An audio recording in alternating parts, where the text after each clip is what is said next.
Good morning, everyone. Welcome to the Committee of the Whole work session. I'll call this to order on Tuesday, October 21st, 2025. On our agenda, we have the minutes from the previous month.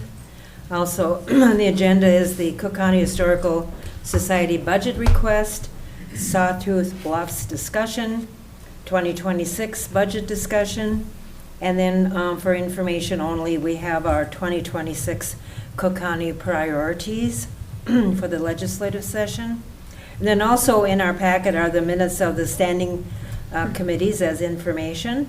The Airport Advisory Commission, which has presented their master final plan. And we also have the Budget and Facilities Advisory Committee minutes and the Highway Advisory Committee, which was canceled in September. So welcome, everyone. We will start with our first item on the agenda, which is the Cook County Historical Society budget request. Administrator Treble, would you like to introduce them? Absolutely. So welcome and thank you for being here. I know you had reached out to me and requested to present your budget request. So I will turn it over to you, Margaret Hedstrom and Catherine, and I apologize, I don't know your last name. James. James, nice to meet you and thank you. Go ahead. Thank you. I am the president of the board of the Cook County Historical Society. Last month, we celebrated our 100th anniversary. And it was a delightful event. We held it at the North House. We raised some funds, and mostly everyone there had a really good time. So I appreciate the opportunity to talk to you today. In celebrating our centennial, we weren't just celebrating the fact that we've been around for 100 years. We were celebrating 100 years of contributions, primarily by volunteers, of thousands and thousands of hours of taking care of our sites and helping keep the museum and the Johnson Heritage Post and the Chippewa City Church and Bolly's Blacksmith Shop and the Niji open and available for people to visit, to learn from, and to enjoy, whether they are visitors to Cook County or our own residents. And there was a lot to celebrate there. During the past year, we've been through a very important transition. We have a new director, Catherine James. We have a new museums and collections manager, Annie Burish. And we have hired a new manager for the Johnson Heritage Post, Victoria Lewandowski. For the first time in our history, we have staff who have professional training and advanced degrees in historic preservation, in museum studies. And I can tell you, this is a wonderful change. I know we have had hardworking staff in the past who've done their very best, and many volunteers who've worked on complicated challenges like restoring and caring for the Chippewa City Church or restoring the Niji, among other things. We, our budget request focuses on the History Museum, one of two county-owned sites that we operate for, the Historical Society operates for the county. And our 5 sites, as I've mentioned, are the Johnson Heritage Post, the Chippewa City Church, the Fishing Tug Niji, Valley's Blacksmith Shop, and the museum. The latter of 2, which are operated for the county by the Historical Society. In our request, we are asking for $79,000 and something. It's an increase. It is an increase from our previous requests over several years of $72,000. And I understand and appreciate, given all the constraints on the budget, that this is not a good time to come forward asking for an increase. But it's absolutely necessary for us to go beyond keeping the doors open, which without staff and volunteers, we would be completely unable to do.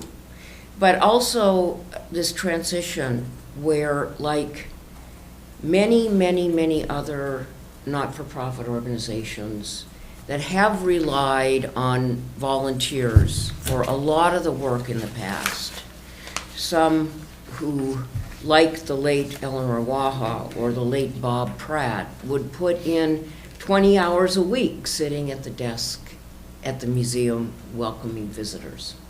We've tried very, very hard to recruit visitors, and recruit people to help us, and we have a small but very energetic and enthusiastic set of volunteers. We're still trying to build that, but I think we are increasingly recognizing that the days of running an operation of our size and scale cannot be done depending on volunteers. We also, I will say, in the past, and especially the previous year, with our staff turnover, have experienced staff burnout. And that is something that we absolutely do not want to see happen. In spite, and I will also add that our request covers 0% of the operating costs for Valley's blacksmith shop, which we would love to have more programming on. We have done some things to clean up the site outside. We moved a picnic table there. We're trying to make it an attractive place for people to gather even when we can't have it open. And, but we would like to have more programming there. As far as the museum goes, there was a time not too long ago when our budget request to the county covered 100% of the operating costs of the museum. Even with this increase that we're requesting now, it will cover 65% of the operating costs. I just add one other thing. We adopted a strategic plan in 2023 or 24 that has gone into effect this year. And it lays out our priorities for the next 5 years. One of the issues we've had is when you're trying to do too much with too little, you spread resources so thin that nothing ever gets done. And so we have set priorities for our work with the hopes that we can complete some projects that will allow more access, better interpretation, more visitors to visit, and in the long run, lower the costs for us to maintain these sites. In particular, our top priority as far as historic preservation goes is the Chippewa City Church. We have a goal to complete that restoration by 2028. This year, we submitted a pre-application to the Legacy Fund for Historical and Cultural Resources for $305,000. We have set aside $300,000 from our legislative appropriation that we received for the Chippewa City Church. And our hope was that those two things together, plus some internal contributions for time, would cover the costs of the restoration. Unfortunately, it was put out for a pre-bid, and we received only one bid, and it was for over $1 million. And we decided it wasn't prudent for us to go forward knowing that we would not have the funds to complete the project. We will be reapplying next year, and the following year we will split the project into 2 phases and hopefully be able to ask for slightly more each time, but we also will be going out to foundations and private donors to raise the money so that we have a good match and we can go forward with the project in a way where we're more assured of a favorable outcome. We provided some estimates and updates on what we had put into our formal request. Our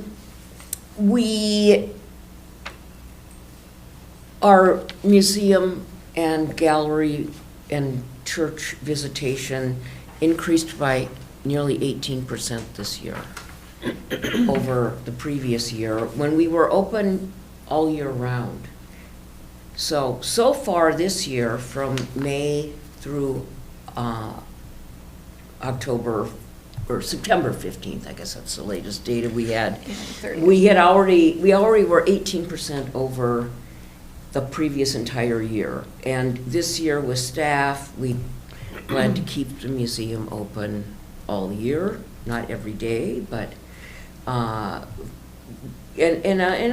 recognizing that the tourist season has become more extended, but also that the museum is for our local residents as well. And there are lots of ideas we have about providing more to the local community, including including some new exhibits. They haven't changed in a long time. That takes creativity and innovation and effort to draw people into the museum. And let's see. We respond to research requests. We had 78 last year. And I just want to say that these are not just casual things, people coming along with questions of curiosity. They support our mission, and in particular our mission of disseminating knowledge about the history of Cook County. And we assisted 6 authors who are currently working on books about Cook County. We usually have events where the authors come when they get their new book out, and they have been increasingly well attended. But we also help people find practical things. So we helped the City Hall find historic images for the City Hall. We are helping the South of the Border Cafe find some historic images that they want to reproduce and put up inside their cafe. And we help people who are coming to find out about their roots. They're looking for information about their families and the people they descended from and what life was like in Cook County in the past. And while that may not demonstrate a practical impact, it is incredibly meaningful to people when they can discover where they came from, who their ancestors were, or learn more about them. You know, as a grandchild of a long ago settler, as we like to say, they didn't tell us all the good stories, so we have to dig them up somehow. And then we provide a lot of services. We host field sites from all of the schools. We hosted the World Press Institute journalists. We used to actually coordinate that program, but it was, and I think in part with our strategic planning and our focusing, we handed that off to Cook County Higher Education, because it was a bit of mission drift, but we still present the visiting journalists with an overview and opportunities to visit our sites and learn about our history.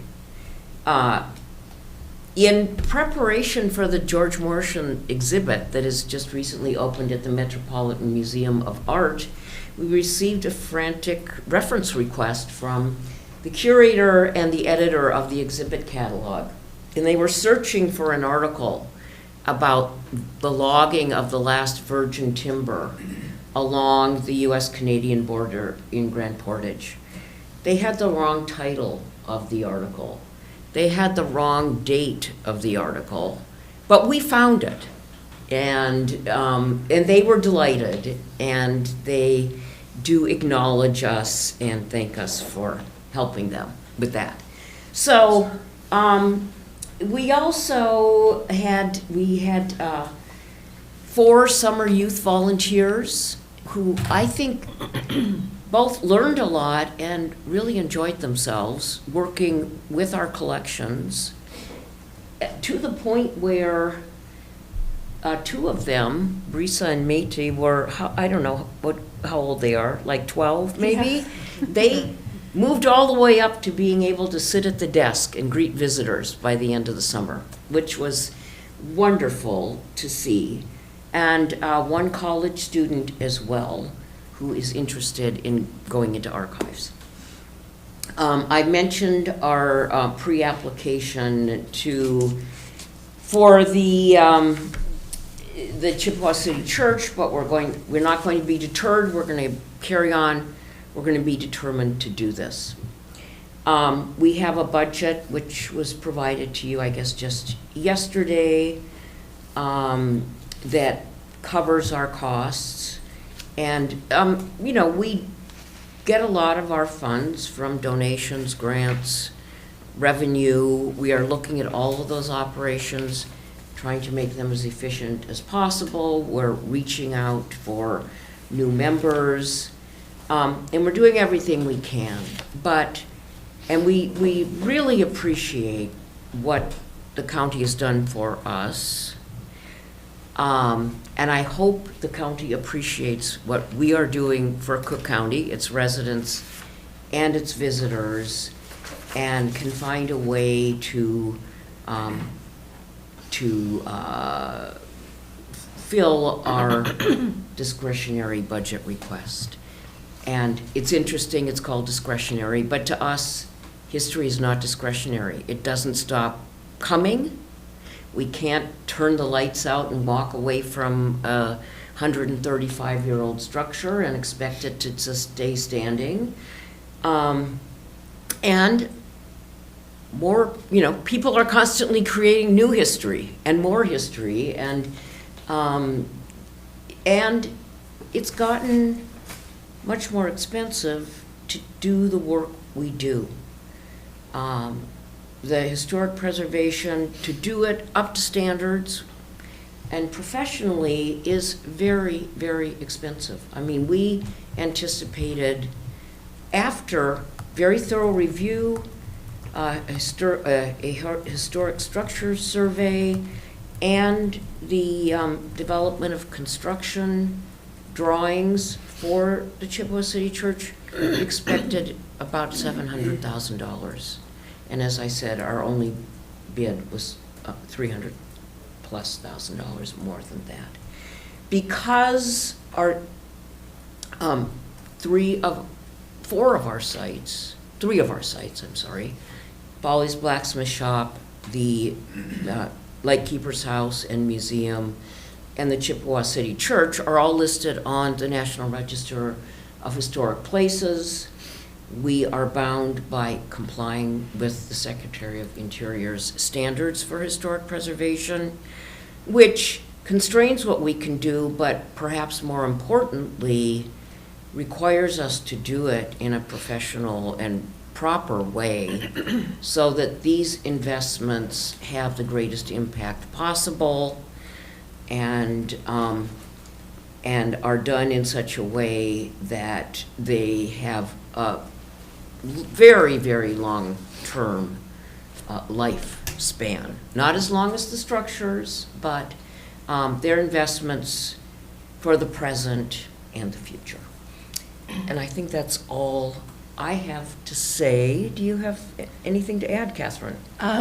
Just quickly, thank you, Margaret. I think you've touched on most of our work that we do. All I had to add, I'd love to share an experience that I had this past weekend at the museum, because I think it really encapsulates the best of what we do and why it is so important to keep our museums open. I was sitting at the front desk at our museum, so our museum manager could have a lunch break. And this little boy who had been wandering around the museum with his family for several hours, finally emerged back at the front and wanted to buy a book. Now, this child was maybe about 9, 10 years old, and the book he wanted to buy was very much what I would think of as a grown-up book. So right away, my interest was piqued. What is going on here? This is a book about shipwrecks. And this child proceeds to tell me, as he hands over his little wad of allowance money, how much he loves shipwrecks. He thinks it's fascinating. And he says, well, I don't like that the ships go down, but I think it's really cool when we get to look at artifacts and learn about the stories of those people and learn about the power of the lake. And he's using really big words and really big language. And this child, I am so excited by his excitement. I say to his parents, if you all have a few minutes, I would love to show you something we just found in our basement. And they're like, oh, yes. So I went back and I got our museum manager and I said, Annie, I am so sorry for interrupting your lunch, but we have a young man here who is really, really fascinated by shipwrecks. And as some context, as Margaret has explained, we've been going through this transition period of new staff, and one of our big projects is examining everything in our collection, finding out what's there, tracking down all the paperwork attached to it. And we came across some stuff related to the America that is not on display. And I said, Annie, I'd love to show this young man what we just found. And she jumped right up, and we had our own private exhibit for this kid and his family. And if you could see the sparks that were flying as his little imagination lit up, and his parents were pointing at us and saying, you see, there are folks who do this for a living. They help tell stories. They help save these things. And isn't that cool? You could do something like this. It's like, yeah, I could. And it was the best merger of sparking imagination, of inspiring someone to maybe pursue a career in history or museums or underwater archaeology. But really, just that connection of understanding how big the world is and letting this kid hold in his hands a pop bottle that still had the pop in it from 1928 when that boat went down. He was ecstatic. He got more than his money's worth for that book, I can tell you that. But that was just such a magical moment with being able to share that museum moment with that child and watch his imagination grow, and all the pieces came together. The volunteers who had helped process that collection originally. The preservation to keep those artifacts intact. This whole journey of this object that went into that moment. And that is why we are asking for your help to keep our doors open as much as possible, to open the doors at our other sites so that we can have more of those magic aha moments in a time when there's so much uncertainty, to be able to spark as much light and magic as we can and really give kids, the kids of today, something to daydream about for tomorrow and just have fun. We all need fun. So that's my spiel. Thank you. That's a great story. Thank you for putting us together for the past that you've been, the present, and the future that you want to see happen. And thank you for your budget. As you know, we get submissions from all the departments, from all the important areas, of course, and we will certainly take this into consideration. I'll take a few minutes to open it up if anyone has any questions. Commissioner White. A few years back, you received a $700,000 grant for the construction of an archival building or means to do a better job of preservation of the artifacts that you have. And I do know that you came before the board at one point. It was the same time when the board was searching for additional spaces. And I was just wondering how you ever came out with that, what you ever did. Okay.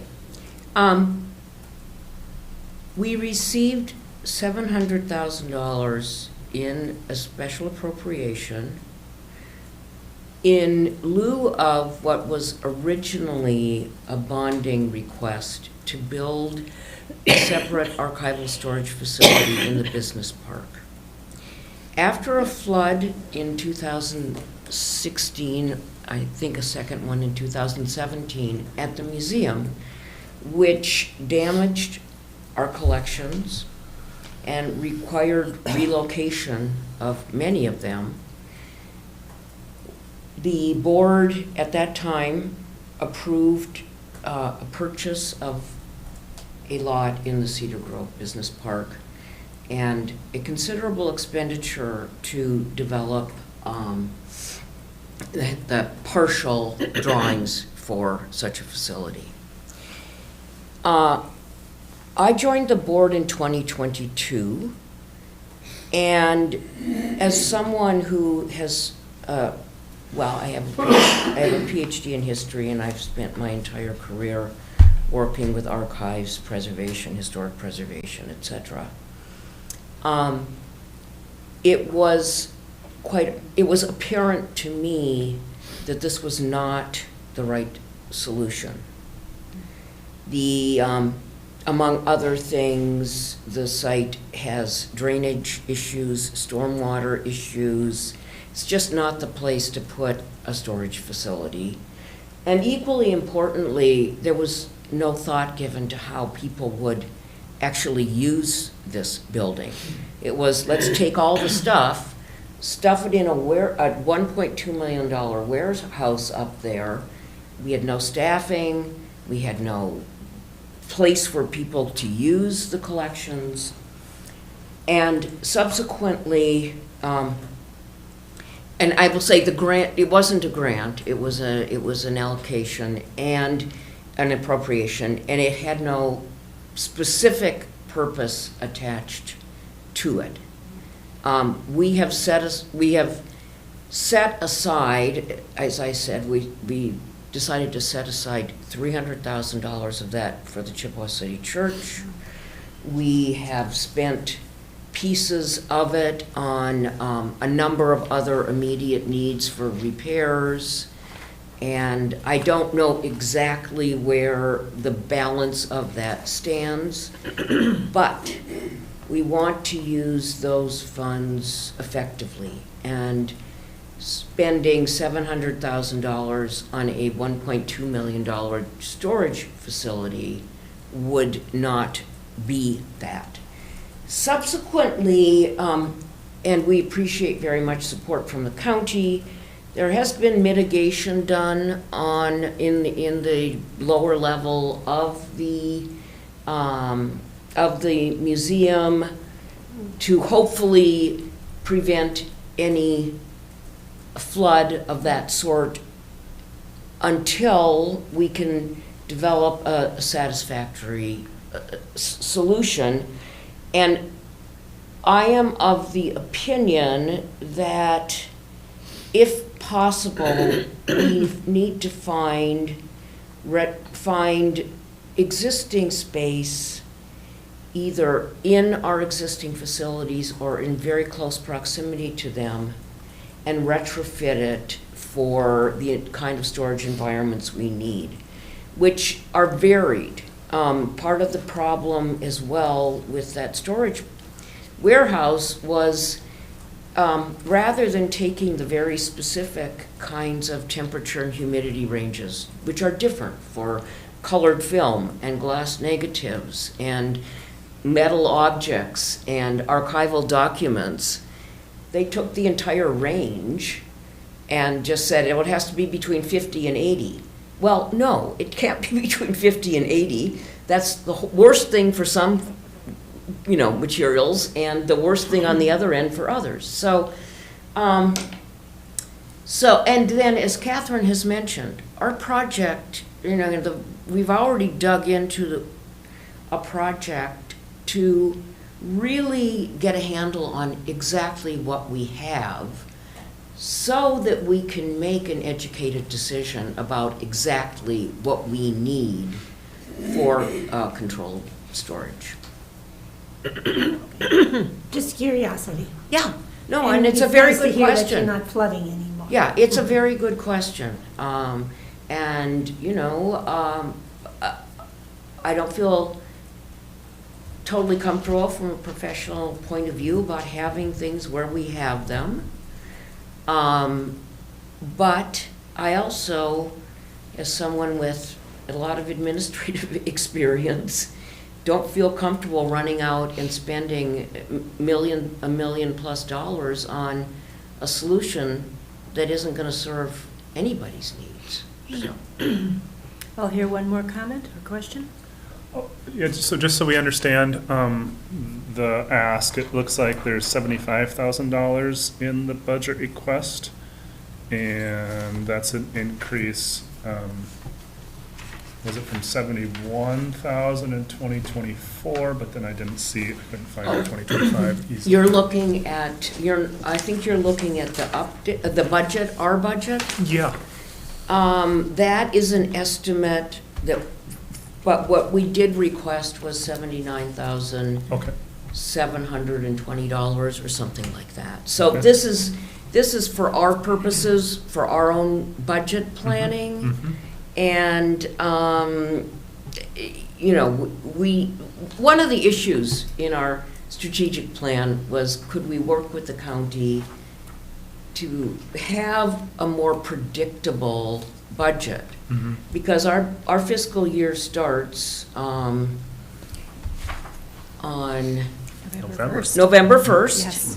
But we don't know what our allocation from the county is going to be until, January. Or, yeah. So we're off and we have to make our best guess. Mhm. Yeah. And so that number was it 71,000 last year? Yes, and the previous year and the previous year. I don't know how long it's been since we asked for an increase, but quite a while. Maybe three. Yes. Okay, so one more question. You mentioned the 700,000, so some of that has been allocated for the Chippewa City, but you mentioned that doesn't have specific ways in which you need to use those funds. So could you use them for operating expenses? We have used a few of them, Okay. but only under duress. Because, it sounds like a lot of money, but, it can just, to meet the goals of our strategic plan, we have to have those funds available as matches for grant requests, as, sometimes emergency filling in. And so we are extremely reluctant to spend any of those funds on operating expenses. Okay, thank you so much for coming before us. Mhm. And that's why we use this committee of the whole, to hear stories out in the community, and as a board, then we will discuss it in the future. Well, thank you. Thank you. And thanks for all your past support. Next item on our agenda is discussion on the Sawtooth Bluffs area. And I want to thank everybody who was involved in that. It's quite a presentation. And going way back to 2005, I had to jog my memory on that part. So we're going way back, and we're coming now to the future. So Administrator Treble, would you like to introduce that? Yes. Thank you. Thank you. Yes, so you're correct. There were a lot of items, materials added to the agenda for this particular discussion. And just to remind the public that we had an item on the last, or actually it was 2 board meetings ago, on the agenda to approve an RFP for the Sawtooth Bluff. We pulled making a decision that day from the agenda and decided to come back to Committee of the Whole, so that we had some time and opportunity to answer some questions and concerns that were raised during that discussion. And so this is as a result of that. And so we have materials from both our Land Services team and 2 of our commissioners, Commissioner Sullivan and Commissioner Gamble, added to the agenda as well.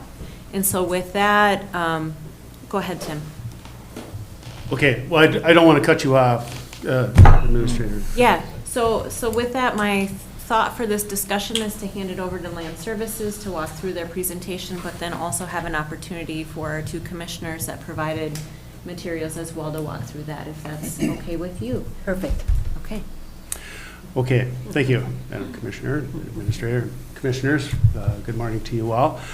Just want to reiterate the fact that, yes, indeed, the last time that we had sat before you was to go ahead and request just to go out on an RFP that would actually cost the county a whopping $0 and commit the county to nothing. We are actually looking for the RFP after, we talked about the date of 2005. This has actually been in kind of discussions for nearly 3 decades, this particular piece of property up the hill. And so we are, from the Parks and Trails Commission standpoint, working basically off of the plan that had been adopted by this Board of Commissioners. Notwithstanding an impromptu and informal survey that had been sent out that I think kind of created a little bit of distraction as opposed to narrowing the specifics. But the whole intent of the RFP is to continue with the adopted plan that this board has adopted. And the RFP is intended to get that information to us that would give us a more complete and rounded discussion in terms of how much the cost of additional plans would be to finish the plan to get it to the point of regional designation.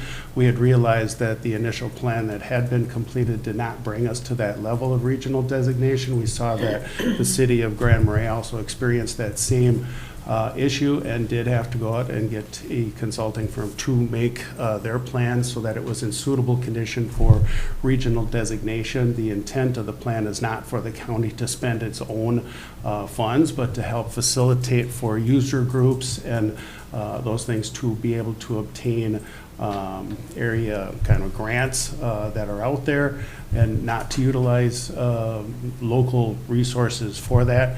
But we felt that, again, as this has been a kind of decades-long, open and very public process, that we wanted that additional last remaining piece of information to have I think, a better conversation in front of this Board of Commissioners that would have all of the information that we would need with regards to the full cost of what getting that plan to the level of the regional designation would be, and what the plan would look like with regards to the public participation level going forward.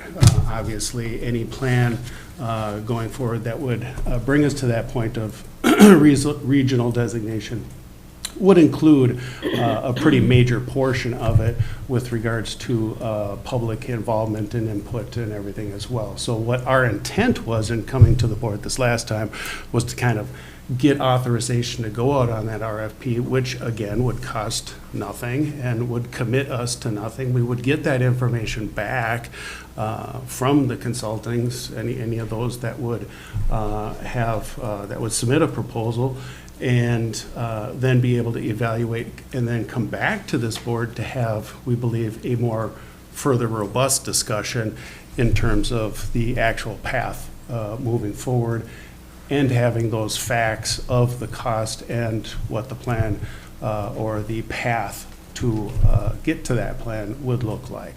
So that's just putting it into context, understanding that you have a pretty full agenda here, looking at it with regards to budgets and everything like that. And if you saw the information that even we had just put together, we could spend 3 hours on the PowerPoint that's going through. It's pretty beefy that's in there, and starts with the old ski hill plan and such. But we'll just let it to you guys to kind of dictate to how much time you want to spend on this. But that is really our only goal, is to go out to just get the RFP so we can have a more further robust conversation with all the facts in front of us instead of partial ones. Thank you. So I had asked you to put together all of that information somewhat for my benefit so that I could see like where this started in the history of this project. So I just want to make sure that I'm understanding one piece correctly as I reviewed it last night, and that's that the RFP would outline what are the operational costs for the different options as you move forward. And so at this point, we don't have the ability to determine what that split would be with the city and the county, or to determine the full operational costs until we have that assessment done. So then we have the information to have those further discussions. Is that accurate? That is correct. Okay, thank you. Yeah, I mean, just to add a little bit to that too, I mean, we also don't exactly know what we want, you know, so it would just kind of, again, engage us with the public process again. If you look at, for example, my proposal from HKGI that we received, that is built in there. The public engagement is built into that process. So again, it's not saying we're going to start. It's saying we're going to engage in the last round of, you know, public engagement and planning after 30 years of planning, you know, so just kind of, again, you know, bringing it forward, having another conversation, and kind of nailing down what exactly we need and want. So. Okay. How does everyone feel about what Tim just proposed as far as an RFP?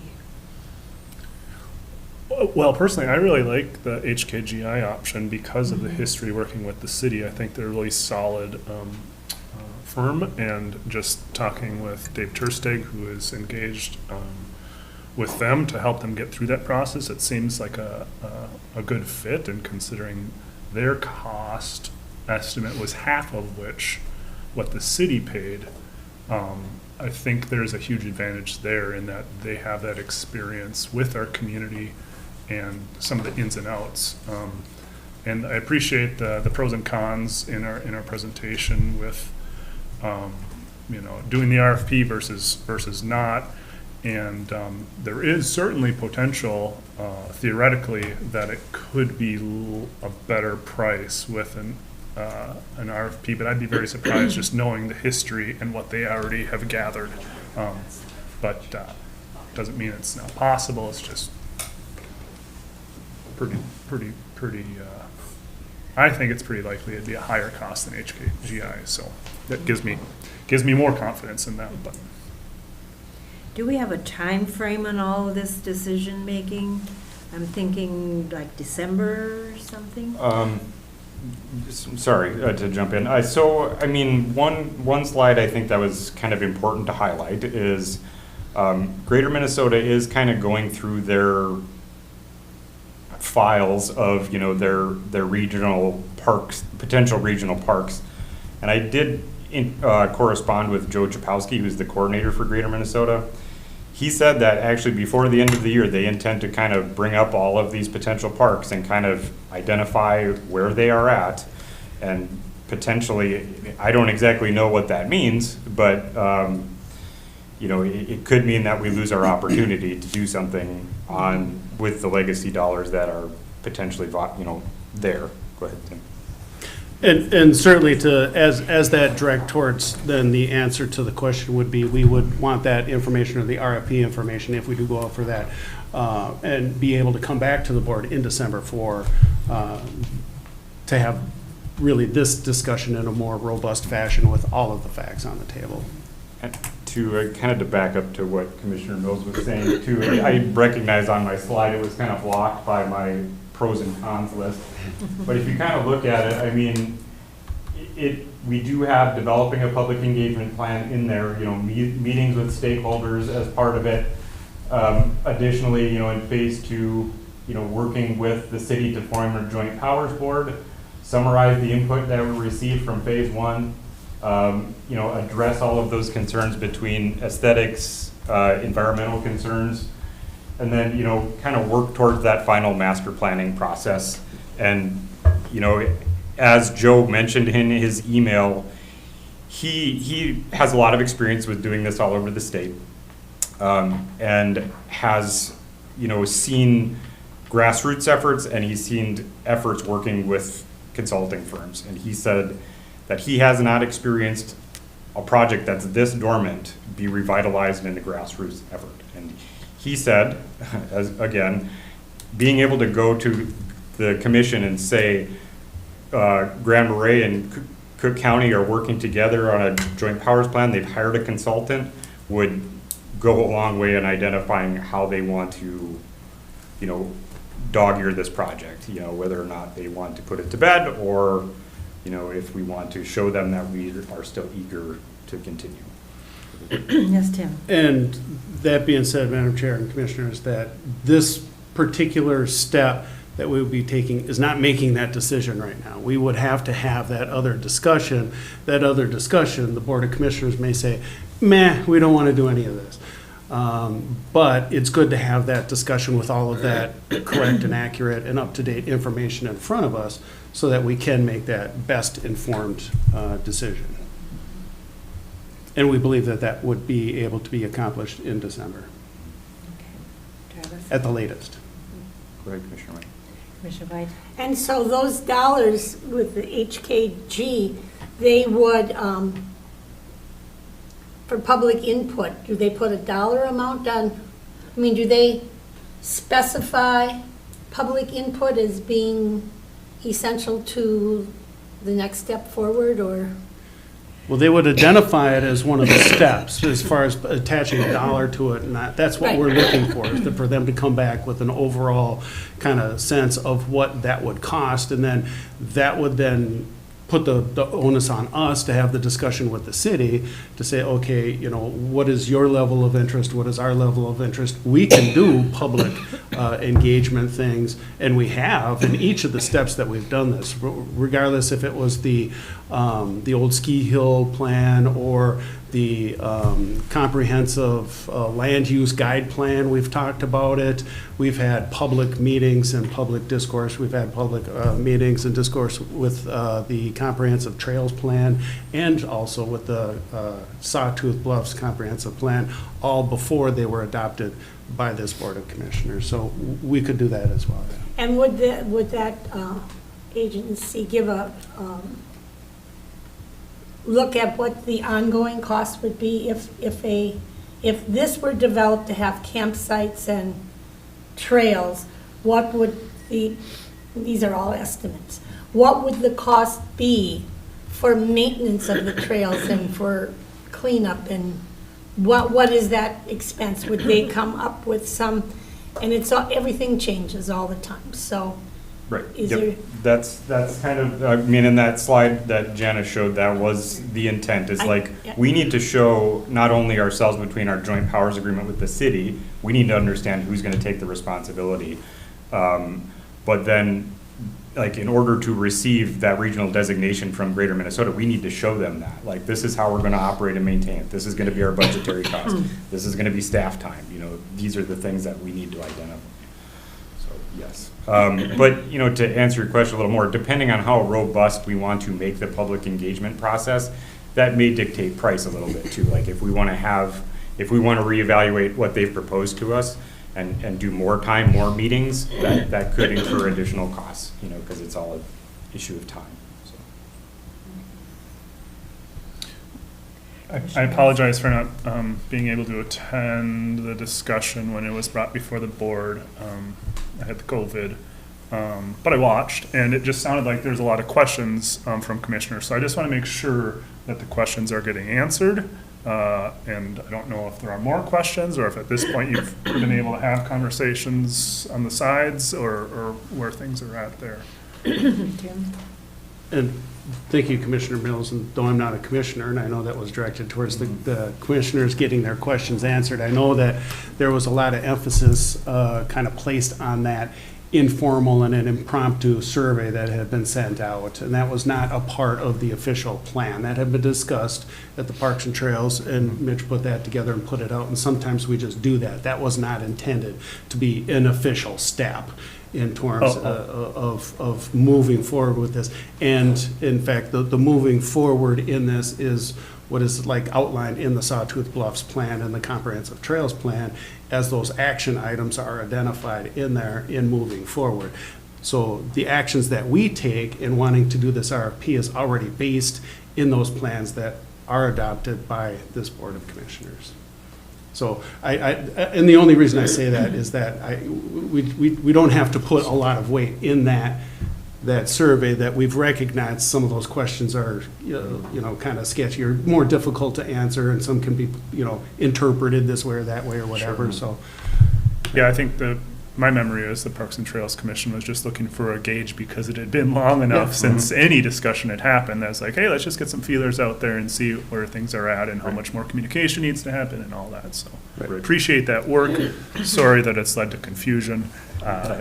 Well, yeah, no, I appreciate that, Commissioner Mills. You know, it was precisely that. You know, I think just to kind of give a timeline on 2025, you know, we understood that at the end of December that we were going to have this money budgeted for Sawtooth Bluffs planning.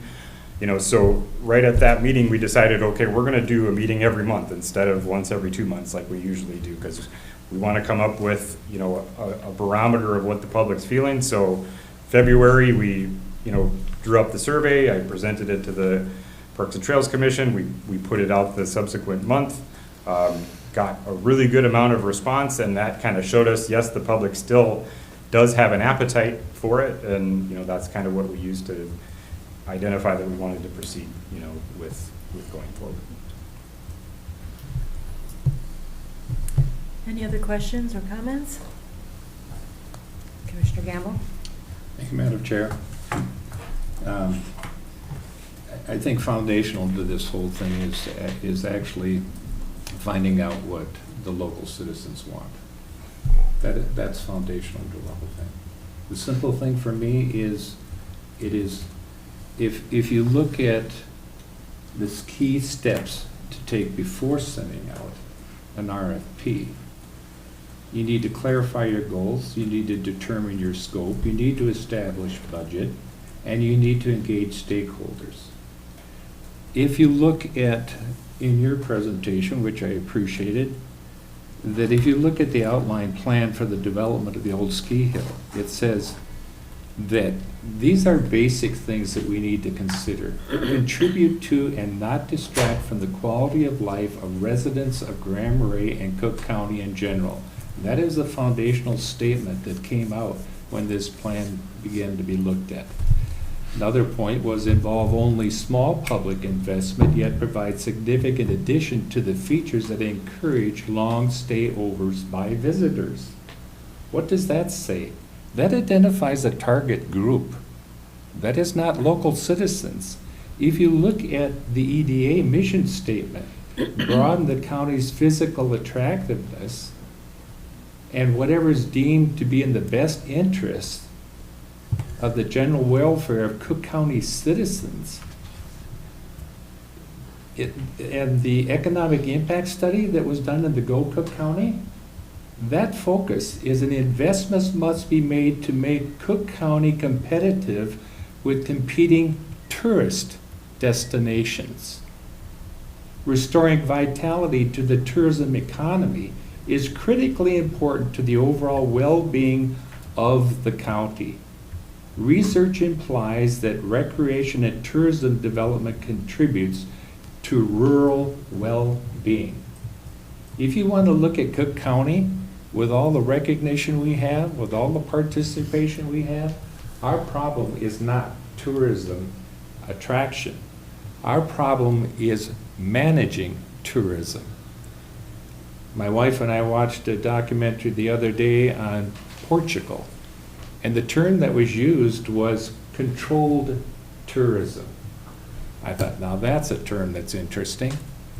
We need to find a balance in our county that protects the well-being of the people that have lived here, especially generational families. And if we say that tourism will continue to be the economy's driving force, a healthier tourist economy is necessary for a healthier county economy. We need to stabilize the tourist economy. In one of our joint meetings a few months ago, tourism director said, we don't need resources for people to come and tell us what to do when it comes to tourism, because we know how to do tourism. We do. Is that who we are serving? And so if we look at what we've said and what is represented in your document there, our issue is not that we need more tourists. And if you say that our economic survival is dependent upon tourism, do you want to know the survival of the people in this county that cannot survive because of tourism? Because tourism has its plus and it has its minus sides. The plus is that, yes, it can profit a few. It can make us feel good that people love to come to where we are. We are blessed with the natural beauty that is given to us as a community that makes this place attractive. But you can also look at the price of homes, the lack of homes. You can look at the price of commodity. You can look at available space for people that live here that don't come down during the tourist season. And so who are we choosing to serve? So my point is, I can have an opinion, you can have opinion. I'm not elected to vote my opinion. I'm elected to represent the people that put their trust in me to represent their best interest.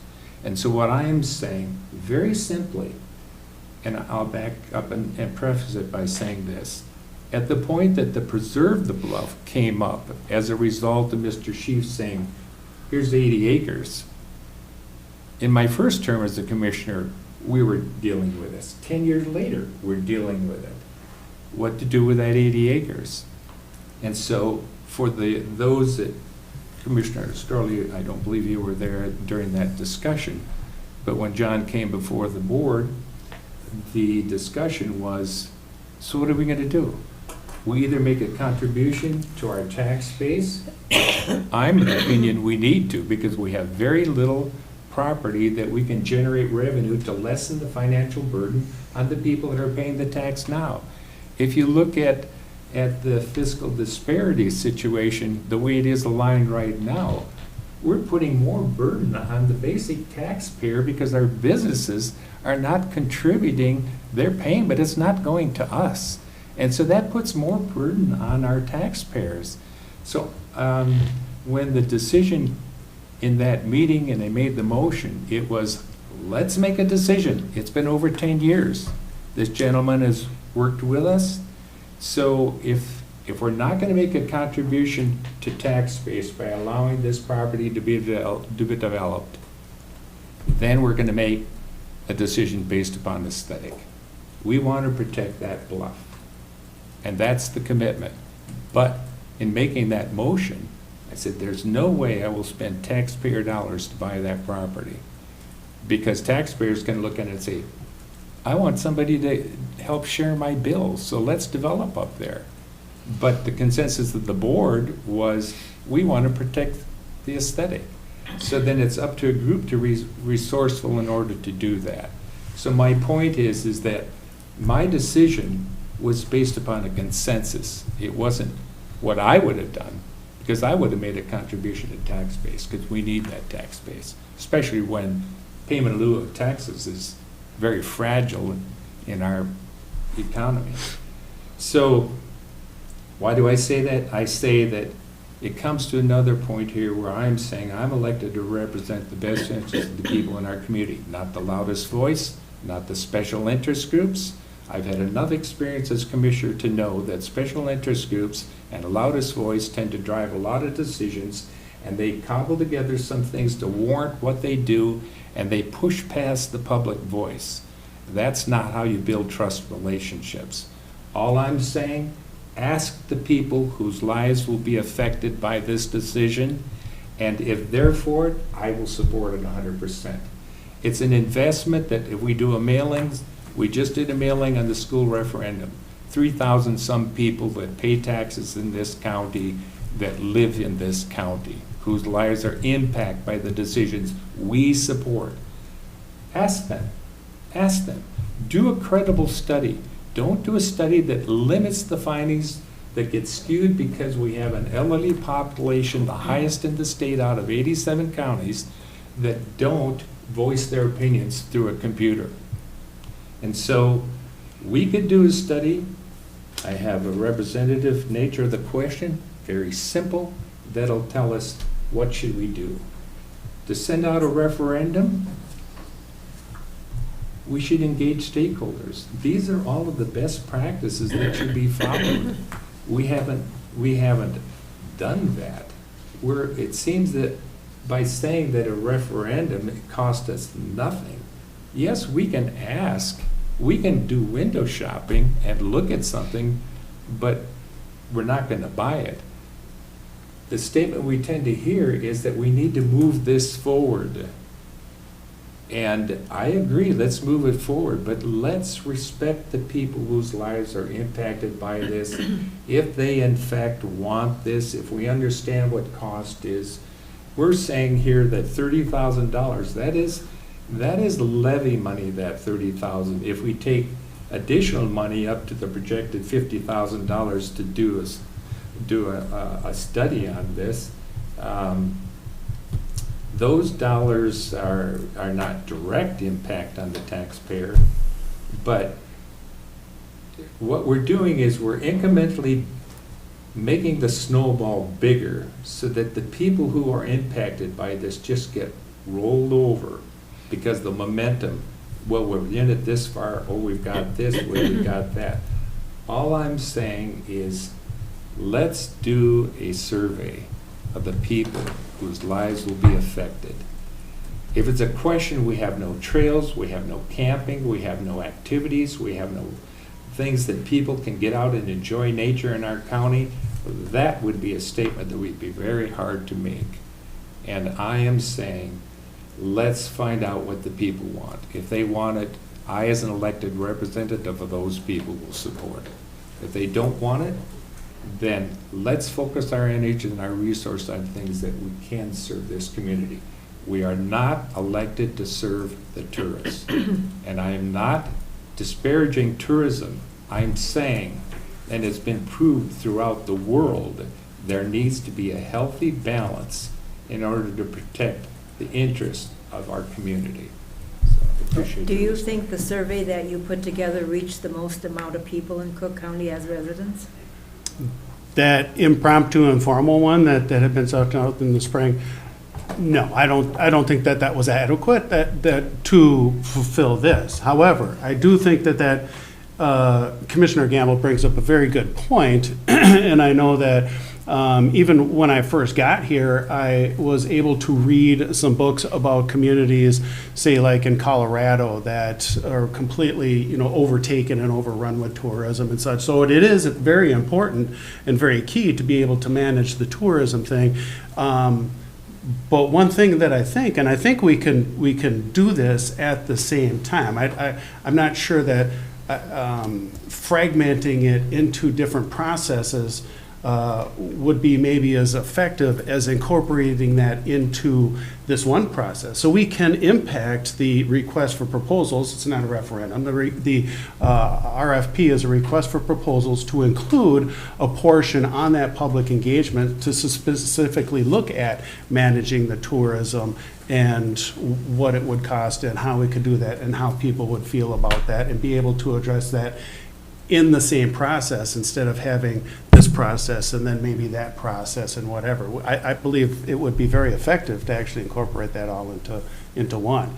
And again, go back to say that we get proposals back, we can always adjust or negotiate those proposals, and then we would know what kind of funds we're actually talking about. We can sit here and guess what these funds are, but I think it does all of us a good value to actually know what those actual funds would be, and then be able to talk with any of the proposals that submit that out. Commissioner Mills? Yeah, I wanted to back up a bit because, you know, some of the references of that old ski hill, that's from 1997. So that's not where the Parks and Trails Commission is coming from. And then the GO team is from 2012. Also, that's not where the Parks and Trails Commission is coming from. Like, at no point, well, I shouldn't say at no point, tourism is not what the Parks and Trails Commission is aiming at. This is for the user groups that live and work here.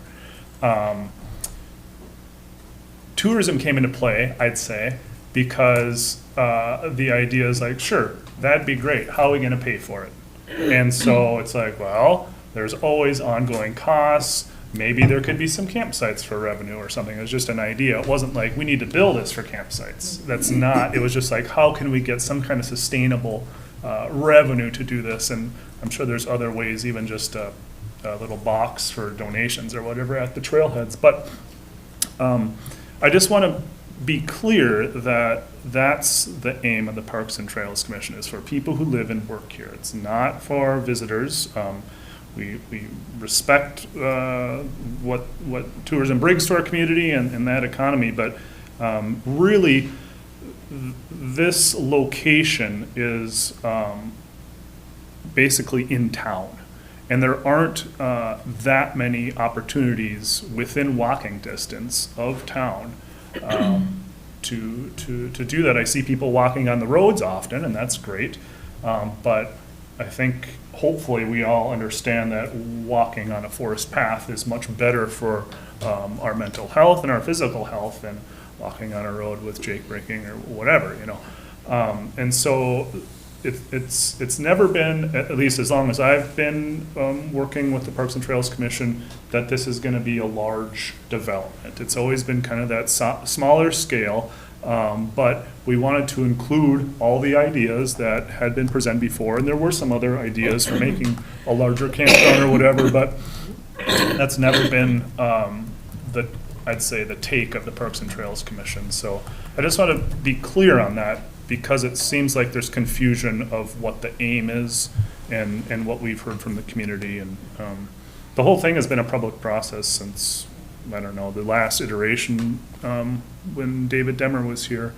I guess that would have been when you were in office. So that was a public process, and we're just one step at a time. You know, it's not that we have to push it through, but I think there really is interest for that kind of softer recreation. Travis? Yeah, I just kind of wanted to try to address some of that as well. I mean, you know, to try to identify the goals and the scope of the project. I mean, to me, the goals are, you know, to achieve that regional designation with Greater Minnesota, with the budget that the board has provided for us, thankfully. You know, and we recognize that Cook County citizens are as much stakeholders as all of the user groups who would be maintaining the various trails that may or may not get built. You know, and as Dave said, you know, within, I mean, back when Amy Wilford presented to the EDA back in 2004, you know, that's where they tried to work on a consensus as to what would be amenable uses of the property, and with the idea that aesthetic preservation was one of the chief among them.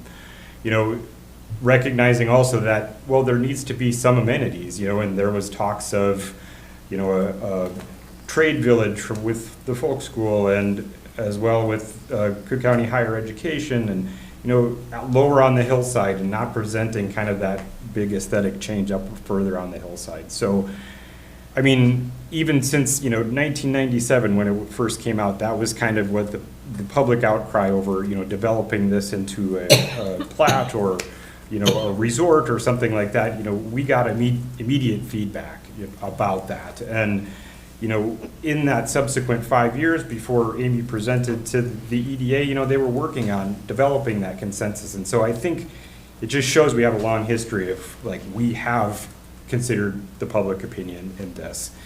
And two, in you know, in managing some of the conflict we have with tourism, creating some amenities within, you know, reach of higher population density. You know, we need to have that ability for people to kind of get out of our hair, go do something so that you're not always downtown. You know, that would kind of help to manage a little bit of that conflict. And then, yeah, I mean, we can certainly include mailings in the RFP process. If we wanted to do that, we could include that in the process. And if the $30,000 is an issue with the board and we don't have the funds for it, we, in the past, when we did some of this work with ARDC, we didn't go through an RFP process to engage with them. We just hired them, you know, and so,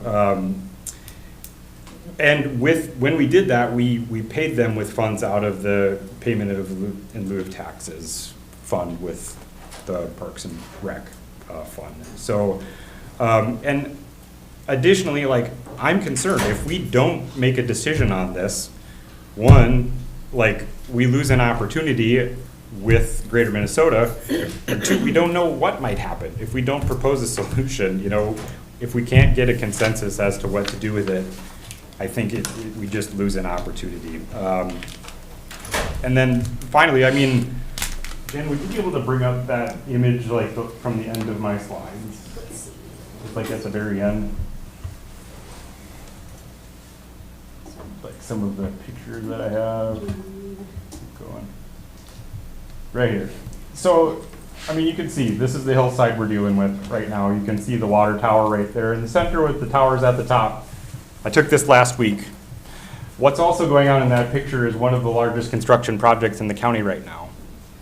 Gunflint Trail is getting revitalized up that hillside.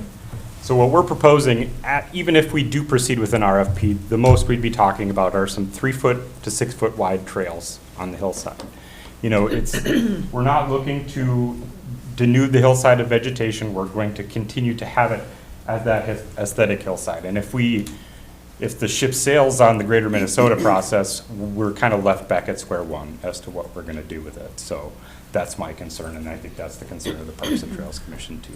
So, thank you. Just to reiterate the fact that the request for proposals only comes back with proposals. It doesn't commit us to anything. We would still have to come back to the Parks and Trails Commission, to the Board of Commissioners to pursue anything. And the whole point was to work with the user groups for them to be able to propose and them to be able to secure financing through whatever grants that are opened up more favorably through the regional designation that our role would really only be fiscal agent for, not the use of public or local resources. So we've had the presentation. We're not able to vote, but in order to move forward, we would need to hear from you at our next county board meeting, which is already into November. Correct. So I think we'll have to wait for that presentation to do the RLF. It's too bad ARDC can't come forward now because they are so good about supporting people with trails, and maybe they can in the future, who knows? But, yes, Commissioner. Quick question, what happens if we don't get the designation? I think we start at square one, and that's kind of where Or the land just sits there, potentially, yep.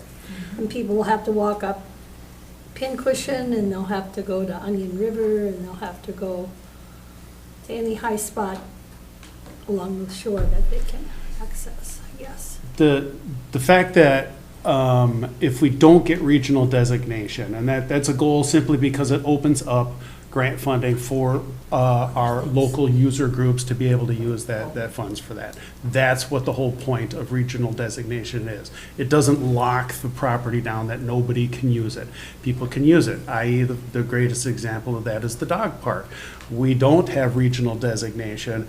The dog park wanted to proceed with the use of that. That was included in our Sawtooth Bluffs plan. They took it to the Parks and Trails Commission. We said, yes, why not? It's a great idea. They moved it forward.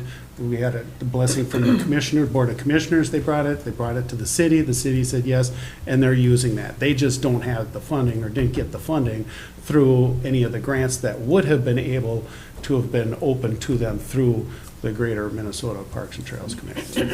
Just to address that real quick, like, you know, if we really are looking to seek the financial, or to lessen the financial burden on Cook County taxpayers, allowing land to sit there unused seems kind of not in the best interest of the county. We could be using this to generate revenue. We could preserve it still with having some few trails going through the property and offset some of that financial burden on county taxpayers. Administrator Treble, did you have a comment? My only comment was just that we wanted to make sure that we had this opportunity for discussion to see if we could address any questions or concerns. We're moving this forward because that's what the commissioners voted on and asked us essentially to do. So we plan to bring this forward next month for a decision, but if there's any additional information that's needed, if there's any concerns that we can help to address, we're happy to do that. So please let us know what you need from us. One thing I think is important too is that you have discussion with the city so that we understand, is this a joint power? Is this something that we're going to work together on? Because I think that's the important part of this whole plan. So thank you. I think one of the main points that the city would like to see is the actual RFP, the proposals that do come in for the financial Right. cost, which would kind of modify what that discussion would look like. So then I presume we are invited back next month. So thank you again for all of that. We'll look forward to having you at our board meeting next month. Yep. Madam Chair, Commissioner Gamble had. Oh, sorry. Yeah, thank you, I appreciate it. One of the reason that I referenced the things is because it was part of the presentation, which is basically foundational to our understanding of why this is moving the direction it is. That's why I referenced those comments and those things. I think we all, I mean, it's very important for us to be foundational in stating what intent is.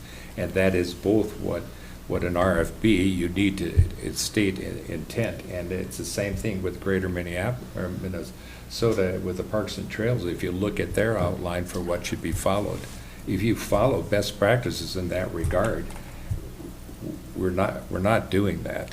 And if the statement is do nothing and risk an uncertain future, I suggest we ask those who will be most impacted, the community, what we as commissioners should support on their behalf. If the citizens of the community wish to truly preserve the bluff, then we have, to the contrary, not risked an uncertain future. Rather, we have committed to a social contract regarding the way we choose to interact with the land, choosing to showcase its unique beauty, thereby fueling a sense of well-being and protecting it for future generations. So it is not a decision that leaves with an uncertain future. It is a decision that says that this community values the aesthetic and wants to preserve it because it creates a sense of well-being for us. And that is a very tangible, real thing that can be demonstrated around the world where there are special places that keep us unique. So thank you for the discussion. Thank you for all of your input. Tim. If I could just have one last kind of comment. I know everybody wants one last comment, is that it's one of the things that we, obviously, governments are always kind of criticized for is planning and never really doing anything and such like that. Well, one of the things that we do have an adopted plan that was an exceedingly public process, and no matter what we do, we always update our comprehensive land use guide plan, we update these plans, and so we just want to make sure that we're not disenfranchising those people that really engaged and put in all of their time and all of the public and the residents and everybody at that time when this board, including people at this table, voted to adopt the plan that we have in place. And that's what we're going with. Thank you very much. Commissioner, can I add one more comment? And that's, I should have mentioned this earlier, but I do want to mention that we are following best practices. I think the question is if we're following them before the RFP is issued, or if we're getting some of that information that's outlined in the best practices during the RFP. So for example, like you mentioned, what is the split between the city and the county? We can't develop a budget for that until we have those numbers, and then we can bring it forward to the city to have discussions about how are we going to split the cost. And so I just want to acknowledge Commissioner Gamble's concerns about the best practices and say that we are trying to do due diligence to follow those, but it's a question of when and how we can follow those. So we can have further discussion about that, but I just wanted to add from my perspective, I looked through all of those, and we are trying to follow them to the best of our ability before the RFP, and the ones that we can't, then, as they've spoken about, they would be followed during the process of the assessment. Okay, thank you very much. Thank you. No. We will move on then to our next item, which is the 2026 budget discussion. Administrator Treble? Yes. Madam Chair, I would just like to make a comment, so for the public, they don't think I'm being rude, but I have jury duty in a few minutes, and Yes. we'll be getting up and leaving. So I just wanted to make certain people didn't feel like I was walking out on an important I would have discussion. acknowledged that, Thank that you. you are just walking out on us. Thanks for the reminder. Yeah, thank you. Yes, All right. proceed. Thank you, Madam Chair. So the next item is the 2026 budget. And so we, one of the things that Brady did was ask the department directors to provide a summary of what has changed from last year to this year in their particular budgets. So we took that information and tried to summarize it and provide you with some additional information. So the two documents that we have attached to the agenda are the same, it's just a different format. One is the side-by-side summary with the expenses, revenue, the net levy, the FTEs, and then notes about what has changed over the last year. And then the second one is just, again, summarized differently. So a couple things I want to mention is I know for PHHS, we did not have the FTEs. I did confirm with Plowman yesterday that it is 35 FTEs, so we have that number now as well. And again, the rest of the information is just what has changed over the last year. The other thing I wanted to mention is Rowan had pointed this out, is under the MIS, under their numbers, let me find them here.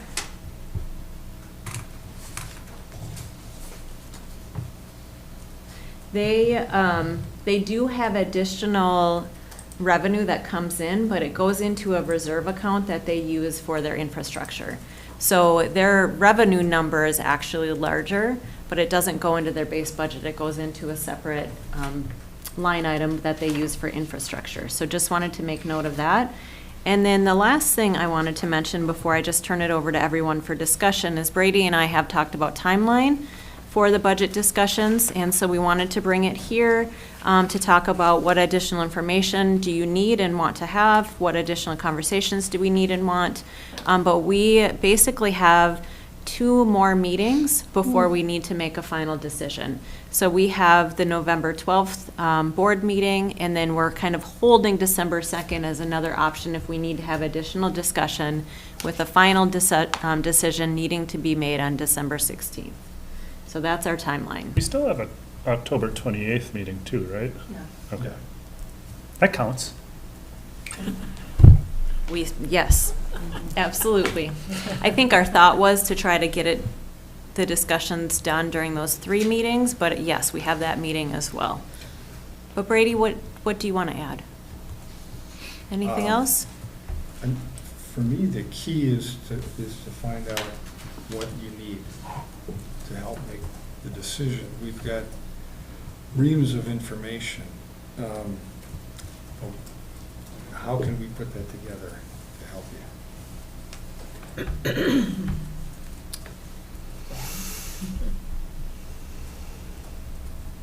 But I'll let you know, just to respond to that. I appreciate the willingness. I think the more that we are informed, the better. I think that while this provides one approach, the documents that we're looking at today, it is only sitting at a very narrow part of the table to view.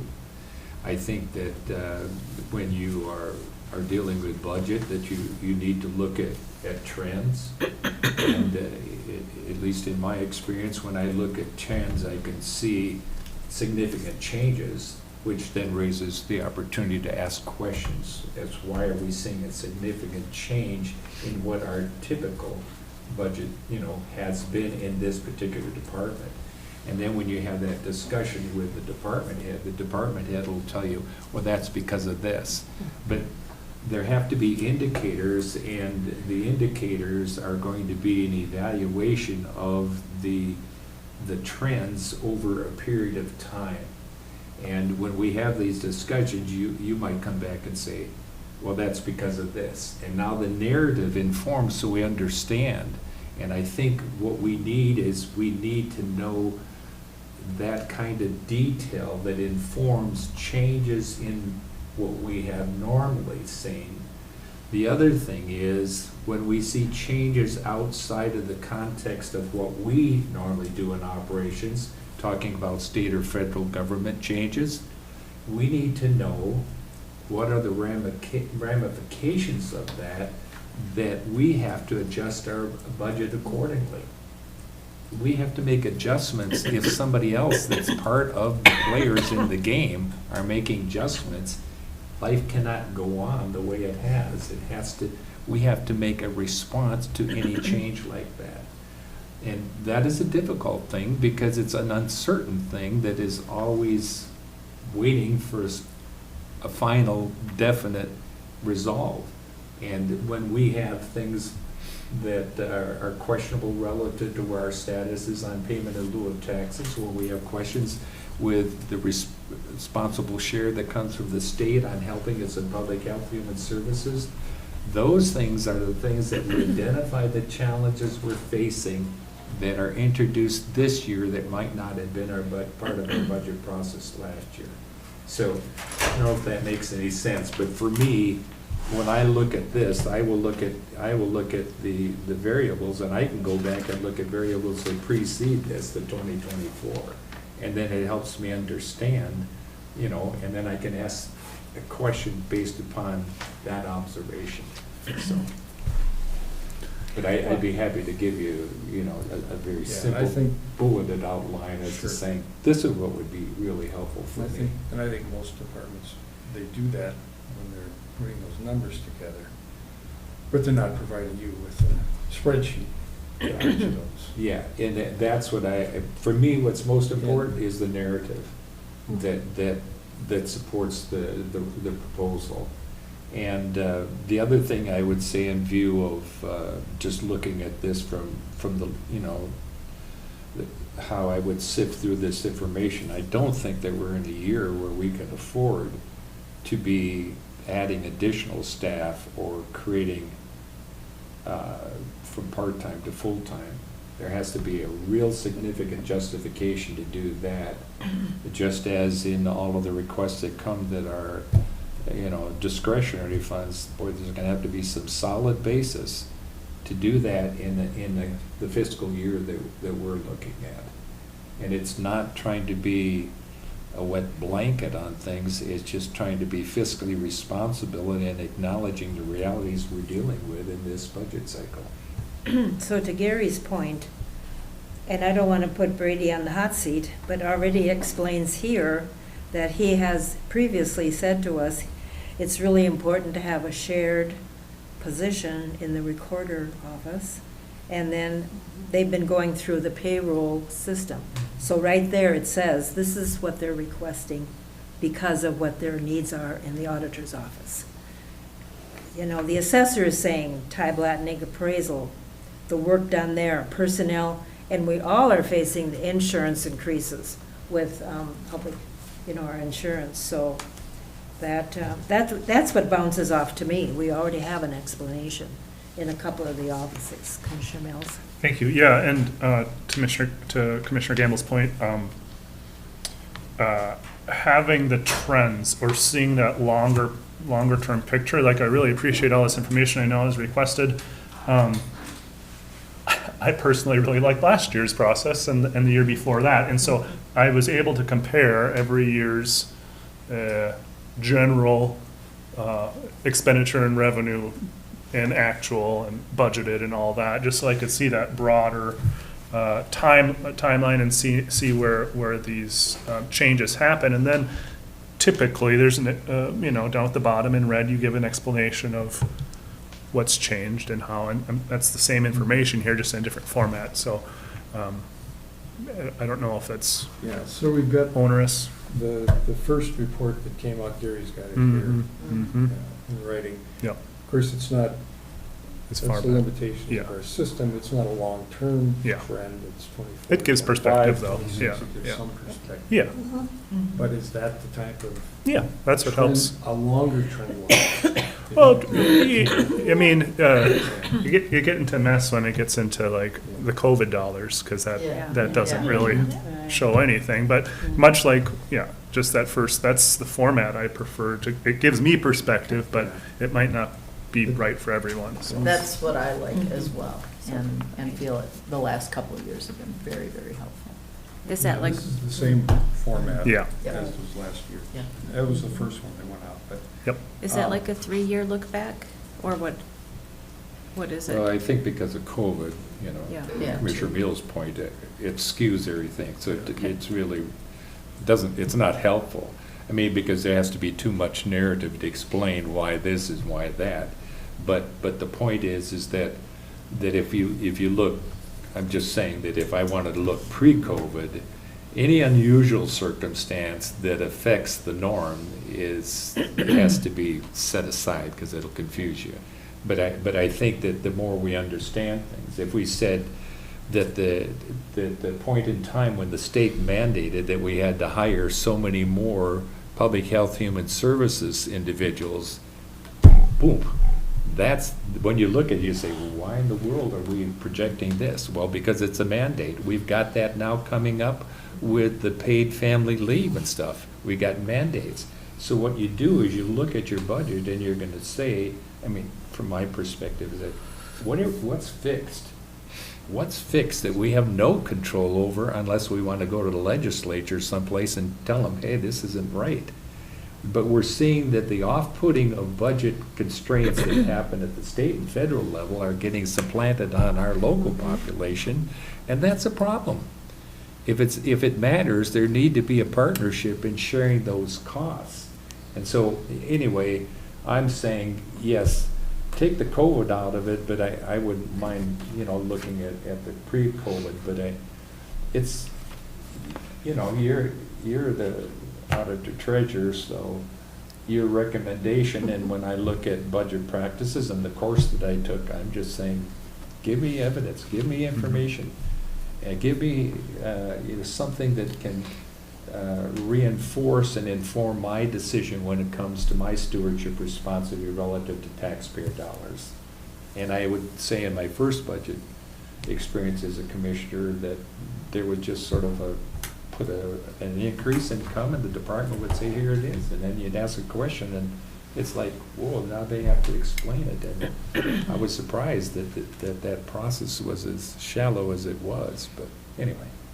Yeah, I feel like in recent years, we've had a little more narrative that, yeah, I don't know if Brady provided it or if the department heads provided it to Brady and then it was passed on, but it was similar to that, but then at the end, it would give, this is why for each significant change, and some of them weren't even significant, and there's a reason, but what I wanted to ask was, do we have a dollar amount impact from the state and federal? Okay. So it's all just projections and, It's projections. The things we were most afraid of that came out in the spring didn't happen. The governor's proposals were, Shut down. could have been hard, and they didn't, the legislature didn't approve. The ones that affected us, and so what, we could identify. A big cut to our payment in lieu of taxes, for example, sure. didn't happen. Yeah. Well, and so what I have been hearing from AMC is that this next year is when we're going to feel the dollar amount. It's the following year that we're going to, 2027. exactly. And so if we can prepare for that, that would be really nice. But we have to know what we're preparing for and to what extent. And so I I think don't we know that we can prepared do- by voting on our levy. yeah, That's the only way we can prepare for next year. yeah. Mr. Gamble? Yeah, thank you, Madam Chair. The other thing that'd be beneficial, if you feel it's appropriate at this point in the process, is to ask department heads if there were one area that you might be able to cut, one area that you might be able to reduce some of the expenditures in your department, what would it be? Give us an option to understand, working with you, asking so that you inform us, what would that area be? So you're basically asking for prioritization. Yeah, basically, I mean, when they look at their budget overall, knowing, what it is and everything else, just, where would it be if I had to ask you, where would you? And that's going to be based upon their priorities and what they know. And also, we should ask them where would they increase if they could increase in one area. An area that they felt that they had to cut back that they would rather not have, but they did it. No, just say that, we're projecting a Things hardship, changed. but what if we're projecting, a progressive surge or whatever? There is funding, like, where would they grow and develop? What impacts would that, where are they not where they want to be yet? If we're looking at the one side, I think we should look at the other side too, just to get an idea of the spread. Commissioner White? So Brady sent us all, September 9th, there was this, we all got this. Janice, this is what you're looking for, right? This is 24. Yep, exactly, that's what I like. Yeah. So I don't, I appreciate this because it especially is requested and it's a good narrative, but when it comes down to, And it would be just the bottom lines, not broken out. This is like the extension program, and there's like 15 different categories of Right. expenditures.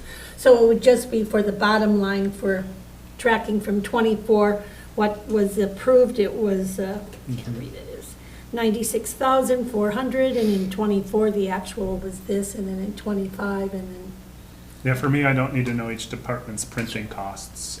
It's more the bottom line and then what the narrative is about that Yeah. for me. I got it.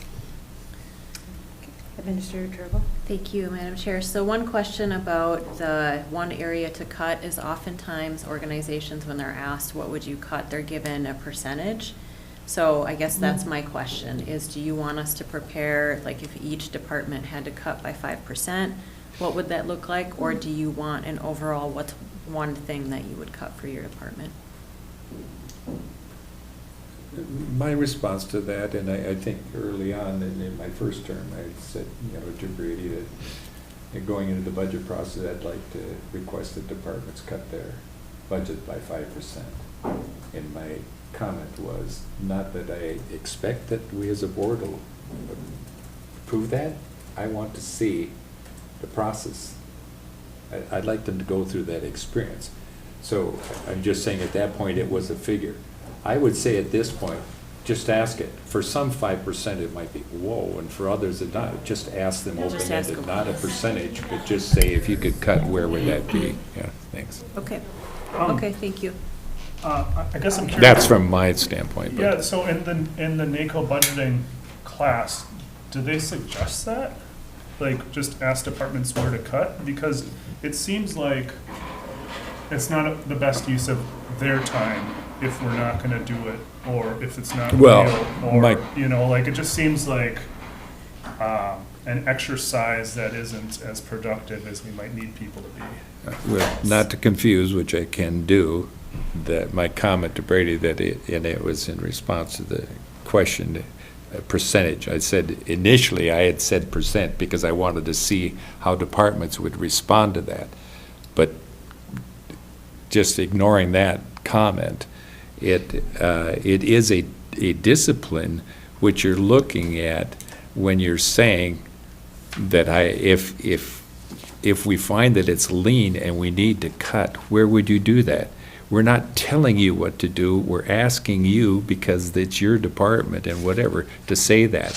What the course is basically there needs to be evidence-based decision-making when it comes to allocation of dollars. Yeah. And we need the evidence, and we need the rationale that supports the evidence. And so when you say, I mean, in a business or whatever, you can have a department come in and say, or CEO come in and say, boy, there's a downturn in our revenues this year, so I need department heads to take a look, sharpen your pencil, go in there, take a look, and come back and give us your rationale. So yes, it's part of the discipline, and I'm not doing it like my previous comment, to have them go through an exercise without an intent. It's just saying when we get to it, we better get to the end of this budget and find that our process is not reflective of a board that has the ability to spend reserve dollars to lower levy. We need to roll up our sleeves and demonstrate that we have invested thought in reducing dollars, and if we come back and say it's not low enough or whatever, then where would you do that?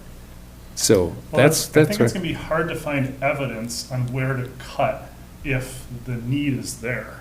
Like, Well, that's what I'm not understanding. It's a matter of prioritizing that's why I think overall what we should be looking at is we should step back, obviously not this year, but step back and find out what we in governance are overall responsible for. What's mandated, what is because we choose to. And when we look at, let's just say discretionary dollars, there are other counties, when I talk to them, they say, do you contribute to this? Oh no, why not? It's not a matter that we don't recognize there's value there, it's a matter of priorities. And I'm just saying, at some point in time, you've got to step back and rethink how you approach things, because we can't do everything. That's one of the things I really love about our community, is that we are investing in non-mandated things, and I think it makes us a lot stronger, but we can't always do that, that's for sure. Right. The coming years, one of my concerns is just, we've got a lot of departments that aren't necessarily directly impacted by the federal cuts. And so if we're asking all those departments to prioritize what they would cut when there aren't going to be federal or state cuts coming down, it's, again, it seems like not the most productive. Yeah, but if you look at Public Health Human Services Yep. financial today, Yep. if you look at the individual ones, you're going to see ups and downs based upon that department. Yep. But the combination of the whole, Yep. the family of the services provided, bottom line, it came out okay. That's because there's variables that exist there. So we don't want to operate like silos when it comes to budget. We want to have recognition and empathy for, and it's like we see when we have cooperating counties, when the airport says that we've got allocation this year, or highway department, but we don't need it, so why don't you take it? And then when we need it, we'll get it. We have to work in cooperation in that. Commissioner Sullivan? Before I go, I would just like to say, if we can focus on what are the functions of government, those are our priorities. Yeah. And then beyond there, what we can do. I would also suggest, agree. if we look at, as an organization, a percentage cut, to consider having our department heads use a forced matrix to help them identify what they would eliminate. And that can be a very useful tool. I use that personally when I look at our overall budget, Yeah. but I think it could be transferred to Yeah. utilization by department Yeah, heads. yeah. So what we have presented here is what's coming from the department heads, from the departments. Be wise. from auditor, all of that. Yes. Attorney's office. So that's what we have this year. But your point, and to Commissioner Sullivan, is next year. We need to think about We have all of both, these. actually. Yes, We have this- right, you have that too. Yeah. Yes. Just Commissioner a White. history question. My recollection is way back when I sat on the Community Center Board of Trustees, Diane Booth one year, my recollection was that she was tasked with cutting 2% out of her, not growing more than 2% in her budget for that year. Is that just my memory, or that's how I interpreted what she was telling us? But she had to submit her, budget to the board, and she had been told, do not increase it more than 2% this year. Now, I don't know how any of that would have happened with insurance and all of that. Those are out of her control. I don't remember that specifically, but No. after the 2001 recession. No, this would have been, Well, yeah, but back after in the that, I 80s. could believe that because there were state levy limits and huge state cuts to funding, et cetera. That board would have done that as not an exercise, but as this is where we're going right now in reaction. So I believe that. When did you think that it'd was? be back in the 80s, I believe, 80s. or early. You don't remember? I've been around, you've been around that long. You I don't slipping. remember that. It would be the 80s, Okay. early 90s, maybe? I believe that in the early 90s. And I think the directive can be that, just looking at the way things are, on the revenue side, we are decreasing this amount, which means that our budget, I mean, we've got some places where we can maybe compensate, but, I mean, this is a generic conversation. But knowing that, you can say, our budget needs to be down by 3%. I don't care how you get there, but overall, our bottom line needs to be 3% less. And departmentally, I'll leave it to you to work on how we're going to do it, which is what we saw in our Public Health Human Services finance report today, that there were variables, but when you get down to the bottom, it was what it was. So to Commissioner Mills' point, it just, we leave it up to the expertise and knowledge and the experience that exists in our departments, but overall, we've got to see that budget go down. But I would, the problem with making it a formalic thing is that for some, it affects them a lot harder than it does over here, so. But anyway, well, I appreciate the information. Thank you, Madam Chair. I think it's a good idea to go through this and have the departments each identify, what would a decrease look like and what would be cut. But I also think that it's really important to remember that most of what we do is mandated. So we can't cut certain services. And so if we are cutting in those areas, it's going to decrease services that we provide to the community, increase wait times for certain things. So we can do this to provide the information, but I really want to be mindful of the fact that so much of what we do is mandated. And so I also think there are, as you mentioned, Commissioner, there are a lot of things that we do to support the community. Those are non-mandated. And so we need to look at both, but be mindful that first, as a county, our first priority needs to be ensuring that we're providing the services to the people in the community, which are mandated by law. So just something to be mindful as we bring this information forward.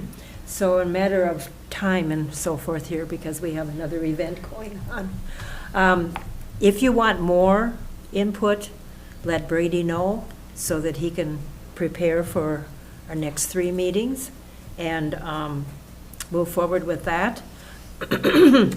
Our next item is legislative priorities, and I would say we have a good listing started here. We can pursue that conversation since we came back from our district meeting and probably add some more things to it, if that's agreeable to Administrator Treble. And also the fact that she and I will be meeting in regards to our legislative group that's coming in November up at Charlie's Restaurant. and we want to have a good slate of good and constructive priorities to discuss them. There again, we're going to have a short period of time that we can do that, but we would need input from you, and that is based on what we already have here. So, And if I could add, this list was compiled by input from the department directors. I asked all of them to send me their legislative priorities, so that's the first page of the list. The second page, just that last part where it says Association of Minnesota Counties. This was the Association of Minnesota Counties discussion that we had in Duluth last week, where the regional counties all voted on priorities that AMC had pulled together. And so I wanted to make sure that everybody had the first district's top 5 priorities from that discussion. So that's the only thing I would add. okay. With that, any final concerns or comments? Just, Madam Chair, I appreciate it. I think that the prioritization, when we identify for ourselves, and of course with the regional through AMC and on the federal level, all of these things identifying priorities, when those priorities align with our priorities and that collective voice is more influential, that's a good thing. So this process is very good. Okay. Being no further business, we are adjourned. Thank you. And thank you all.